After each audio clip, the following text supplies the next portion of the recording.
Happy holidays! I hope this special time of year finds you healthy and in festive spirits. As you know, my monthly newsletter typically focuses on providing the latest market statistics and all about what's happening in the real estate market. But this month, I want to talk about recent headlines that you've probably seen regarding the lawsuit against the National Association of REALTORS, or NAR. The suit, which was brought by a class of sellers, alleges a conspiracy to keep commissions high and awarded significant monetary damages. The decision is being appealed, which may take years. One of the potential outcomes being touted in the press is a change to the long-standing cooperation agreement where the listing agent shares a portion of their commission with the buyer's agent, including the option to not offer any compensation to the buyer's broker. The reality is, commissions have always been and continue to be negotiable. There has never been a fixed amount, and sellers have always had a choice whether to pay for their own representation or not, think for sale by owners, as well as whether and or how much to offer the buyer's broker. In fact, for years now, Washington State has visibly published the compensation being offered in the MLS and public-facing sites like Zillow and Redfin, and have allowed for that compensation to be zero.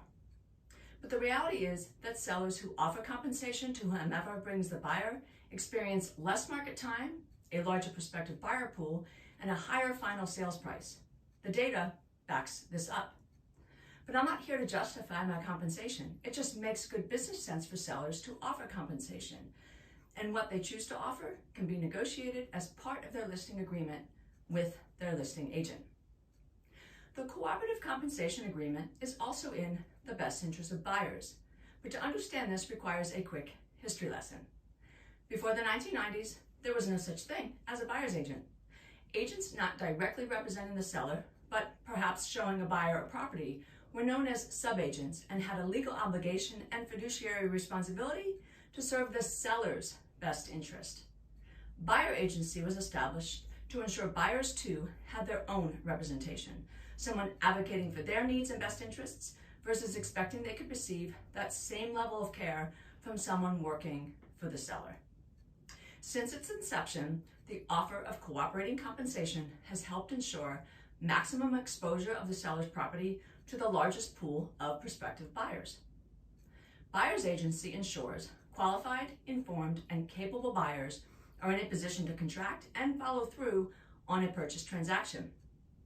My concern in the wake of this ruling is this: if a seller is not offering compensation and a buyer cannot pay their broker themselves, they may decide to not see the property at all, or enlist the help of the seller's agent to make an offer on it.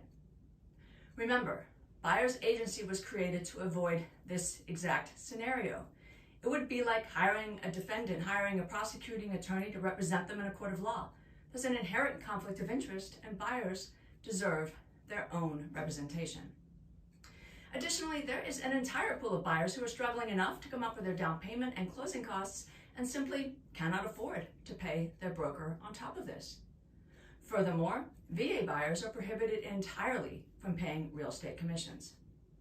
While an offer can request that the seller pay the buyer's broker in a competitive scenario, this may weaken that offer. So my fear is that potentially less prospective buyers will choose to see a seller's home, and/or buyers without their own representation could create potential liability if they work with the seller. Having your own representation is invaluable, and I would not recommend a buyer try to go it alone. In fact, here's an example.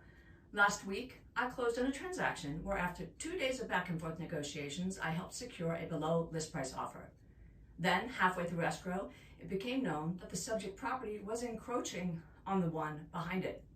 A significant section of fence ran across the neighboring property line. This was a serious issue. It threatened to blow up the sale. The seller was adamant, not their issue to resolve, and of course, I disagreed. Given my experience and access to resources, I was able to advocate for my buyer clients and negotiate a successful solution.